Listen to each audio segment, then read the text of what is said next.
Oke, Bismillahirrahmanirrahim. Assalamualaikum warahmatullahi wabarakatuh. Waalaikumsalam warahmatullahi wabarakatuh. Sebelumnya, bagaimana kabar kakak hari ini? Alhamdulillah baik, Kak. Oke, saya ingin berterima kasih kepada kakak karena kakak sudah bersedia meluangkan waktu untuk berbicara dengan saya sebagai partisipan wawancara saya. Nah, sebelumnya perkenalkan, nama saya Nur Fadila. Kakak boleh panggil Ila. Saya berusia 19 tahun dan saya mahasiswa Fakultas Psikologi UNM yang akan mewawancarai kakak untuk mendengarkan bagaimana perspektif kakak terkait dengan mahasiswi yang kehilangan peran ayah akibat kematian.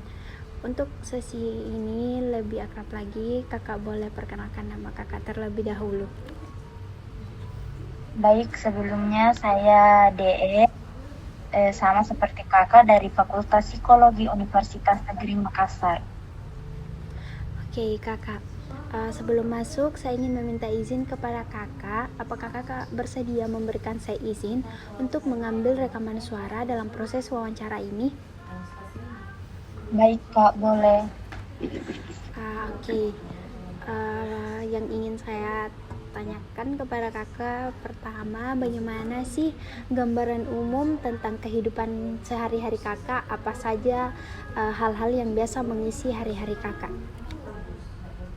Untuk saat ini tuh saya kayak fokus di perkuliahan, fokus ke kampus saja, sama ikut beberapa volunteer, dan mungkin bisa dibilang jalan-jalan juga, kayak jalan-jalan ke mall atau kemana begitu, Kak. Nongki. Oke. Jadi kakak sedang berkuliah dan juga sedang mengikuti volunteer ya, Kak? Iya. Kalau boleh tahu, volunteer kakak itu terkait apa, Kak? Kalau volunteer saya itu terkait kemanusiaan dan terkait kepada anak-anak, Kak, begitu. Gitu. Kemudian bagaimana hubungan kakak dan teman-teman kakak maupun anggota keluarga kakak saat ini? Apakah baik-baik saja atau ada konflik atau suatu masalah dalam hubungan tersebut? Kalau hubungan sama teman-teman itu alhamdulillah saat ini kayak baik-baik saja, kayak tidak ada konflik, tidak ada masalah yang timbul ke pertemanan saya. Tapi sebelumnya keluarga saya mungkin ada lah beberapa konflik yang mungkin seperti konflik saudara yang bertengkar, tapi kan itu hal biasa kan. Saya mendengar kalau konflik-konflik biasa itu tentang perselisihan dalam saudara. Apakah kakak sendiri yang terlibat atau saudara-saudara kakak yang lain? Kalau saya sih sebagai penengah di keluarga saya, karena yang terlibat itu saudara-saudara saya yang, jadi saya di sini kayak sebagai penengah lah antara menghubungkan kakak-kakak saya kembali begitu. Oke, baik. Kalau terkait hubungan kakak dengan teman-teman sebagai kakak, bagaimana? Apakah kakak ini merasa nyaman dan mudah bergaul dengan mereka? Karena mungkin saya ini tipe orang yang social butterfly, jadi kayak mungkin bisa dibilang saya hampir berteman sama semua orang yang saya temui. Jadi kayak menurut saya tuh alhamdulillah kayak baik-baik saja, nyaman-nyaman saja. Kayak saya memang berteman untuk berteman saja, kayak tidak pandang ini itu. Jadi gitulah. Jadi yang kutangkap itu kakak merasa gampang bergaul dengan teman-teman kakak karena mungkin kakak juga tipe orang yang ekstrovert ya, Kak? Iya, betul, Kak. Oke. Apakah kakak selama bergaul dengan teman-teman kakak, apakah kakak merasa mudah diterima dan dihargai oleh mereka? Apakah apakah kakak juga memiliki kelompok atau lingkaran sosial yang solid yang biasa disebut itu circle begitu? Saya punya bukan sih kayak circle, tapi lebih ke circle SMA. untuk di kampus itu saya merasa kurang lah, maksudnya saya kayak kan di kampus itu saya berteman sama siapa saja, saya fleksibel, saya bisa berkamuflase di circle yang ini, circle yang itu, kayak saya cuman gabung sebagai penambah saja. Tapi kalau di circle SMA saya itu kayak yang seperti kakak bilang itu sangat solid seperti itu kak. Tapi kalau di circle perkuliahan itu kayak begitu, saya apalagi kayak mungkin bisa dibilang kayak merasa merasa peka belum bisa diterima di situ karena mungkin kayak baru-baru dikenal begitu kok. Oh, jadi untuk saat ini karena baru mengenal, kakak merasa masih kurang bisa diterima sama mereka. Iya. Oke. Nah, dalam lingkungan keluarga tadi saya mendengar bahwa kakak telah kehilangan ayah. Nah, saya ingin bertanya, bagaimana sih kakak menggambarkan perasaan kakak saat ini setelah kakak kehilangan sosok ayah? Perasaan dalam konteks apa ini kak? Sedih atau masih sedih yang berkepanjangan atau bagaimana kak? Kalau bisa masih sedih berkepanjangan sih kayak karena mungkin saya selalu cari nih kesibukan untuk hibur diriku, jadi kayak agak berkurang nih. Cuman kalau diingat lagi tuh kayak pasti bakal nangis sedih, kayak memang nggak bisa ki lupailah apalagi kayak kejadian yang secara tiba-tiba sekali. Oh Gitu, jadi, Kak. oh ya lanjut kak. Lanjut kak. Oh, oh jadi untuk saat ini kakak merasa masih belum menerima yang terjadi ya kak, belum berdamai. Iya kak. Sedikit belum berdamai tapi sudah ikhlas sama kenyataannya kak, tapi saya masih sedikit belum berdamai. Oh ya. Nah, uh, bagaimana kakak menangani kesedihan kakak dan kehilangan secara emosional? Apakah ada strategi tertentu yang biasa kakak gunakan ketika kakak merasa sedih teringat dengan kehilangan ayah kakak? Kan saya tuh kalau orang-orang di rumah itu kalau pergi kerja kadang saya sendirian di rumah begitu. Dan kadang kalau sendiri kak di rumah tidak tahu kak mau apa, kayak saya scroll galeri saya pasti bakalan sedih lah lihat kenanganku sama aku dulu. Jadi kayak saya ajak temanku untuk pergi main, pergi nongkrong, jalan-jalan. Terus selain itu saya berusaha menyibukkan diri, apalagi waktu dekat kehilangan kan kayak saya itu ikut banyak sekali kepanitiaan, kayak berusaha kak untuk kasih hilang kisah stresku dengan ikut kepanitiaan begitu, cari kak kesibukan mungkin, tapi ternyata di kepanitiaan saya tambah stres guys.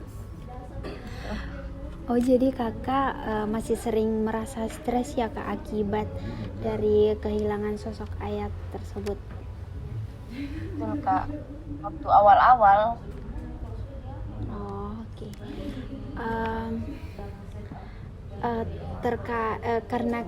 Karena akibat dari kehilangan ayah kakak, apakah itu mempengaruhi bagaimana cara kakak berhubungan dengan orang lain?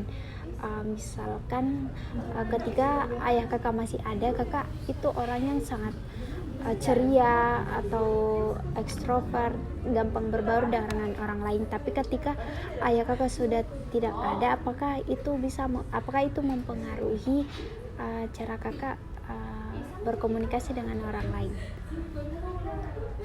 Oke.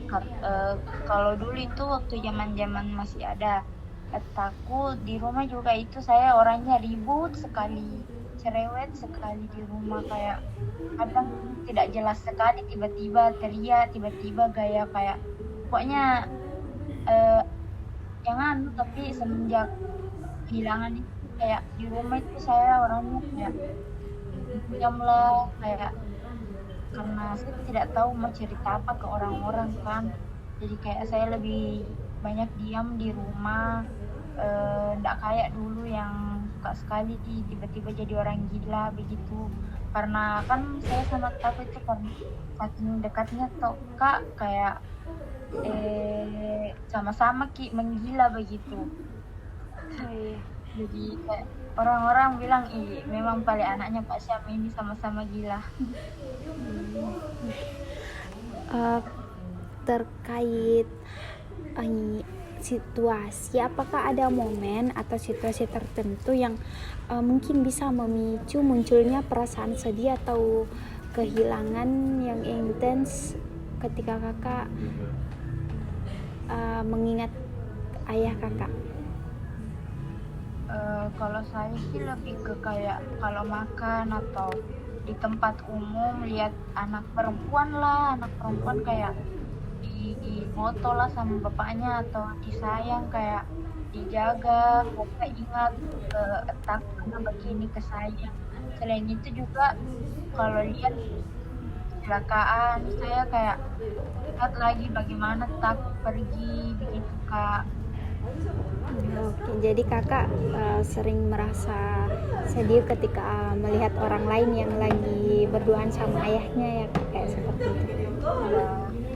Nah, ketika kakak merasa sedih, apa yang biasa kakak lakukan? Bagaimana kakak menghadapi kesedihan tersebut? Kayak saya alihkan pandanganku ke mungkin kalau ada lawan bicaraku saya cari pembahasan mungkin yang menyenangkan supaya kita air mata kita tidak keluar atau buka HP scroll TikTok saja walaupun tidak tahu begitu Kak, karena kayak malu Kak kalau mau menangis di depan umum walaupun saya tiba-tiba di tempat umum dan mau menangis karena ingat kayak hal-hal begitu saya tuh larinya ke WC buat nangis. Kalau kakak lagi sendiri terus kakak tiba-tiba teringat ayah kakak, bagaimana reaksi kakak? Apa yang kakak lakukan? Karena kan kemarin saya sempat pendam itu semua ceritaku 6 bulan setelah aku sampai akhirnya kayak cerita Kak sama konsul Kak sama dosen dan dosen bilang coba metode butterfly hug kayak butterfly hug tuh yang kayak kita peluk sendiri di Rita kayak begitu, kayak bayangkan kita sudah terlalu kuat nih bertahan kayak masih bisa sih bertahan, kuatkan diri tak begitu Kak saya caraku. Kalau ketika kakak merasa betul-betul sedih yang kayak stres, apakah kakak sampai menyakiti diri kakak sendiri atau bagaimana? Saya sih batas-batasnya tuh kayak nggak sampai ke iris-iris tangan tidak, cuman saya tuh lebih sering kayak mungkin agak sensitifin ya kayak banting kepalaku ke tembok atau pukul-pukul kepalaku begitu Iya kak. waktu awal-awal Kak. Oh iya. Terus bagaimana dari kesedihan kakak, bagaimana kakak menjaga keseimbangan antara memproses kesedihan dan menjalani kehidupan sehari-hari kakak? Apalagi kakak kan seorang mahasiswa yang dimana kehidupan itu terus berlanjut, jadi kakak harus berusaha normal kembali. Nah, bagaimana kakak menjaga keseimbangan ketika kakak merasa sedih atau semacamnya?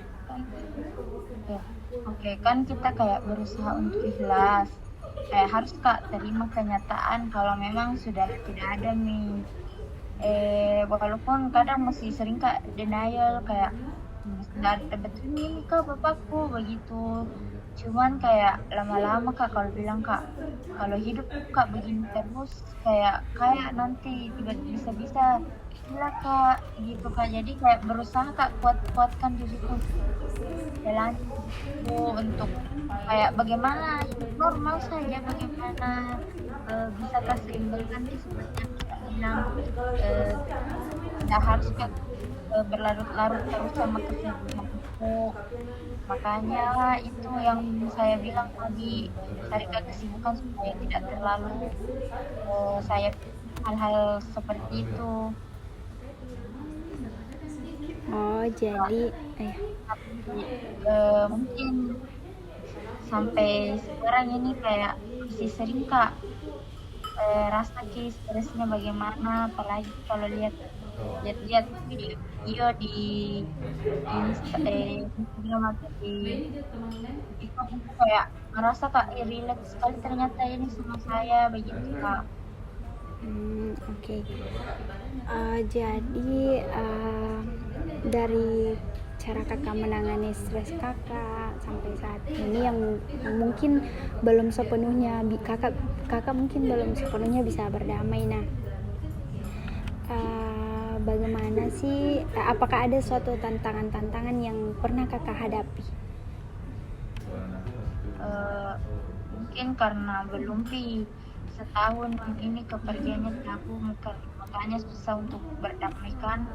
Tapi kalau tantangan itu pernah kayak semacam aku kan sering sekali post tentang aku di sosmed, di WA, terus kayak nggak tahu kenapa tiba-tiba ada pikiranku, ada orang yang bilang kayak ih, nggak bosan kayak bapakmu terus ini posting begitu, atau saya jadikan fotonya tak wallpaper. Dia bilang bagaimana caranya mau dilupa, kalau bagaimana caranya mau move on kalau dipasang terus di fotonya. Makanya saya bilang tidak mungkin mau dilupakan ayah lah, maksudnya tidak mungkin dilupakan lah.